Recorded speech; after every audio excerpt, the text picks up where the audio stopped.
1958년 2월 13일 일본의 남극 관측선 소야는 곤경에 빠져 있었습니다. 예상 밖의 혹독한 추위가 몰아치는 남극에서 더더욱 예상 밖의 존재와 마주치고 말았기 때문이었는데요. 그것은 태어나서 단 한 번도 본 적 없는 아주 거대하고 기괴한 모습의 괴수였죠. 기적의 배, 바다의 산타클로스, 복음의 사자, 최후의 생존자, 부경의 수호신, 이 거창한 수식어들은 놀랍게도 모두 단 한 척의 배에게 붙여진 애칭입니다. 1936년 카와 미나미 공업은 소련의 요청으로 쇠빙형 화물선 볼로 차의 배치를 건조했는데요. 그러나 2차 세계대전이 발발하기에 불과 2년 전이었던 당시는 정세가 몹시 불안정했고 일본은 이 배를 소련에게 인도하는 대신 이름을 치료마루로 바꾸어 민간 화물선으로 운영하게 되죠. 이윽고 전쟁이 터지자 최신식 음향 탐지 장비와 더불어 쇠빙, 내빙, 대량 수송 능력까지 구비해 두었던 이 배에 눈독을 들인 일본 해군은 227만 5천엔이라는 거금을 들여 치료마루를 구매하게 됩니다. 군용 화물선으로 용도가 바뀌며 이름 역시 개명한 소야는 수많은 침몰 위기를 넘기면서 2차 세계대전 최후까지 살아남아 제국 해군 마지막 생존자라는 별명으로 불리게 되는데요. 이후 소야는 인양선으로 운영되다가 등대 보급선으로 용도가 바뀌며 바다의 산타클로스라는 찬사를 받게 되죠. 그러던 1955년 일본이 1957년 7월 1일부터 1958년 12월 31일까지 개최되는 국제지구관측년에 맞춰 남극 관측을 실시하기로 결심하며 그간의 활약으로 능력이 검증된 소야가 남극 관측선으로 선정됩니다. 그렇게 1956년 11월 8일 수많은 사람들의 배웅을 받으며 기적의 배가 출항을 시작하는데요. 소야의 목적지는 인류 최후의 미개척 대륙 남극이었죠.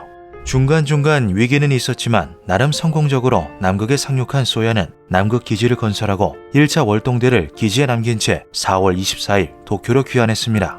이 사전 탐색으로 많은 경험을 쌓은 소야는 국제지구관측년에 맞춘 탐사 계획을 수립하는데요. 일전의 위기를 교훈 삼아 쇠빙 능력을 한층 더 강화했고 적재량을 500톤으로 늘리는가 하면 심해 1000m까지 탐사가 가능한 소나 장비를 장착하는 등 수많은 개조가 시행되었죠.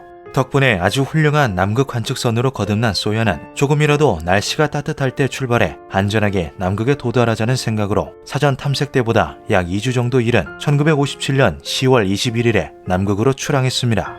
계획대로라면 이들은 수월하게 남극에 도착해 먼저 임무를 수행 중이던 1차 월동대와 배에 탄 2차 월동대를 교대시켜야 했는데요. 언제나 자연은 인간의 예상을 한참 벗어나고는 하죠. 극한의 추위와 꽝꽝 얼어붙은 바다는 소야를 비롯한 세계 각국의 탐사선들을 얼음 속에 가둬버렸고 결국 소야는 사전 탐색 때 겪었던 것 그 이상의 위기 상황에 봉착하게 됩니다. 다행히 출항 전 철저히 개조되었던 소야는 스크류 프로펠러가 파손되는 다소의 희생을 치른 끝에 46일 만에 얼음 속에서 탈출하는 데 성공하는데요. 1958년 2월 7일 미국 해군 소속 쇠빙함 버튼 아일랜드의 지원을 받아 빽빽하게 들어찬 얼음을 가까스로 뚫고 나아가기 시작한 소야였지만 이들의 발행과는 달리 점점 더 날씨는 험악해져만 갔죠. 2월 11일 가까스로 남극 기지에 도착해 임무를 수행 중이던 1차 월동대 11명, 강아지 8마리, 고양이 1마리, 카나리아 2마리를 회수한 소야는 단 3명의 2차 월동대만을 남극 기지에 내려보냅니다. 하지만 상황이 심상치 않음을 눈치챈 그들은 안전을 위해 남극 기지에 내려보낸 2차 월동대 3명을 다시 배에 승선시켰는데요. 힘겹게 배를 움직이며 안전한 장소를 찾아 나섰지만 어느덧 극한까지 내려간 남극의 온도는 이들을 옴싹달싹 못하게 만들었고 소야는 억지로 얼음을 부수며 천천히 전진하는 버튼 아일랜드를 따라 아주 느린 속도로 항해를 이어나갔죠. 그러던 2월 13일 오후 7시경 소야의 승무원들은 상상치도 못한 것을 목격하게 됩니다. 배의 앞머리 쪽에서 휴식을 취하고 있던 마츠모토 선장과 몇 명의 선원들은 눈앞의 광경에 그만 비명을 지르고 말았습니다. 소야의 약 300m 앞에 검고 거대한 물체가 갑자기 바다에서 떠오른 것인데요. 꽤 늦은 시간이었지만 당시 남극에는 백야가 지속되고 있었던 탓에 주변은 환한 낮이나 다름없었고 평생을 바다와 함께해온 선원들에게 있어 빛만 확보된다면 300m는 충분히 육안으로 식별 가능한 거리였죠. 선원 중 한 명이 떨리는 목소리로 눈앞의 검은 물체가 앞서가던 버튼 아일랜드가 버린 드럼통이 아닐까 하는 의견을 내놓았지만 강한 바람이 불고 있는 환경에서 드럼통 따위가 미동도 하지 않고 바다에 떠 있다는 것은 불가능에 가까웠습니다. 그렇게 모두가 긴장한 상태로 정체불명의 물체를 응시하고 있을 때 갑자기 검은 물체가 소야 쪽으로 고개를 휙 하고 돌렸는데요. 얼굴은 소와 같았고 정수리 부분은 원숭이처럼 둥글었다. 전신을 덮은 채모는 짙은 갈색이었고 큰 눈과 뾰족한 귀를 가지고 있었다. 머리의 크기는 약 70에서 80cm로 꽤 큰 동물로 추정된다. 지구상에 존재하는 그 어떤 동물과도 닮지 않은 기괴한 괴물과 눈을 마주친 승무원들 사이에서는 커다란 소란이 일어났죠. 등에 톱날과도 같은 지느러미가 있었다. 다른 방향에서 이 광경을 본 기관사는 괴물의 등에 촘촘히 박혀있는 뾰족한 지느러미를 보고 입을 다물지 못했는데요. 기관장은 이 광경을 사진으로 남기기 위해 급하게 객실로 내려갔지만 그가 카메라를 들고 왔을 때 이미 괴물은 사라진 후였죠. 상상도 못했던 일이 벌어지며 넋이 나간 선원들은 한데 모여 자신들이 목격한 것이 대체 무엇이었는지에 대한 이야기를 시작했습니다. 쌍안경을 통해 괴물을 자세히 관찰할 수 있었던 당직 항해사의 증언에 따라 괴물의 전체적인 생김새를 그림으로 그리자 선내는 곧 정적에 휩싸였는데요. 당시 소야에 타고 있던 승무원들은 국가가 주도하는 남극 탐사 프로젝트라는 중대한 임무를 맡았을 만큼 풍부한 경험으로 무장한 베테랑 중의 베테랑이었습니다. 1년 전에도 긴 시간 동안 남극을 항해했던 이들은 고래나 바다 표범, 물개 등 수많은 생물들을 목격했지만 스케치로 그려진 것은 그 무엇과도 닮지 않은 괴생물체였죠. 소야에는 남극 탐사를 위해 선발되었던 각 분야의 박사나 연구진들이 대거 승선해 있는 상태였고 이들 역시 괴물을 직접 목격하였는데요. 그러나 나라를 대표하는 석학들조차 괴물의 크기가 15m 이상이라는 것만 추정했을 뿐 정체에 대해서는 전혀 짐작하는 것이 없었죠. 고질라다. 남극의 고질라야. 당시 일본은 1954년에 개봉한 괴수 영화 고질라의 영향으로 거대한 괴물은 전부 고질라라고 부르는 경우가 많았습니다. 때문에 목격했던 괴물이 고질라와 다르게 온몸이 털로 덮여 있었음에도 불구하고 마츠모토 선장은 자신도 모르게 남극 고질라라는 말을 입 밖으로 내뱉고 마는데요. 그 말에 다른 승무원들도 동의하며 남극에서 목격된 정체불명의 괴물은 이후 남극 고질라라는 이름으로 불리게 되죠. 한편 괴물을 목격한 후 기상 상황은 계속해서 나빠지고 있었습니다. 2월 16일 버튼 아일랜드가 얼음을 폭포한다는 강경책을 시도하며 가까스로 얼음 지옥에서 빠져나왔던 소야였지만 2월 19일 풍속 30m에 달하는 눈보라가 몰아치며 이 모든 노력이 헛수고로 돌아가고 마는데요. 자칫하면 목숨을 잃을 수도 있는 위험한 상황이 계속되자 결국 2월 24일 남극 기지에서 관측을 포기하라는 명령이 떨어지며 소야는 4월 28일 일본으로 귀국하게 되죠. 그리고 비로소 이들이 목격한 남극 고질라가 전 일본 열도에 알려지게 됩니다.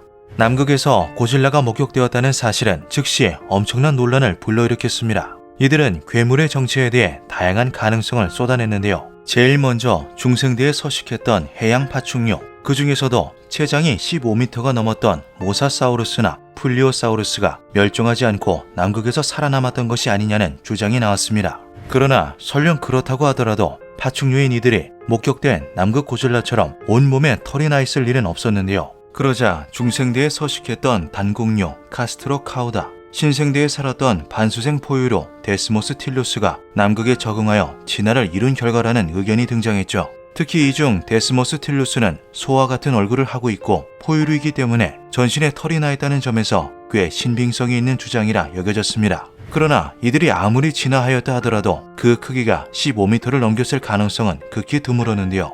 남극 고질라의 정체에 대한 추론이 계속해서 평행선을 달리자 사람들은 아예 다른 방향의 가능성을 제기하기에 이르렀습니다. 바로 사실 남극 고질라는 존재하지 않는다라는 것이었죠. 태양이 지지 않는 현상인 백야는 위도가 높아질수록 그 기간이 길어지는 특성을 가지고 있습니다. 때문에 양 극점에서는 무려 6개월간 백야가 지속되고는 하는데요. 당시 남극을 항해 중이던 소야는 수십 일째 백야를 맞이하고 있었고 이 때문에 자연스럽게 신체 리듬이 무너져 있는 상태였죠. 여기에 더해 극한의 환경에서 장기간 항해를 한 이들이 받았을 스트레스는 아주 심각한 상태였습니다. 그 결과 승무원들의 정신건강이 극도로 악화된 나머지 집단으로 환각을 본 것이 남극 고질라의 정체라는 것인데요. 그러나 어디까지나 가능성일 뿐 연구진을 포함한 모든 승무원이 단체로 환각을 보았다는 것은 납득하기 힘든 결론이었죠. 1968년 작가인 노무라 아이세이는 바다에 관련된 소문들을 정리해 바다의 기담이라는 책을 출판했습니다. 놀랍게도 여기에는 소야가 보았던 그것과 흡사한 목격담이 등장하는데요. 쇼와 25년 2월 22일 대양어업의 포경선 다이이치 니신마루는 남극해에서 고래를 잡은 후 일본으로 돌아가고 있었습니다. 오전 6시경 좌연 전방 80m 해상에서 무언가 이상한 것이 불쑥 머리를 내밀고 있는 것을 조타수가 발견하는데요. 쌍안경을 본 2등 항해사는 작은 머리에 짙은 갈색의 털이 덮여있는 괴상한 생물체가 이쪽을 빤히 보고 있는 것을 목격합니다. 시선이 마주치자 쑥 하고 물속으로 숨어버린 괴생명체는 1, 2분 후 떠올라 배 쪽을 바라보고 눈이 맞으면 다시 물속으로 숨기를 반복했다고 하죠. 이 소름 끼치는 목격담에 등장하는 괴물은 소야가 보았던 남극 고질라와 동일한 생명체였을까요? 정말 남극에는 인류가 아직 발견하지 못한 거대한 무언가가 도사리고 있는 걸까요? 기묘한 밤이었습니다.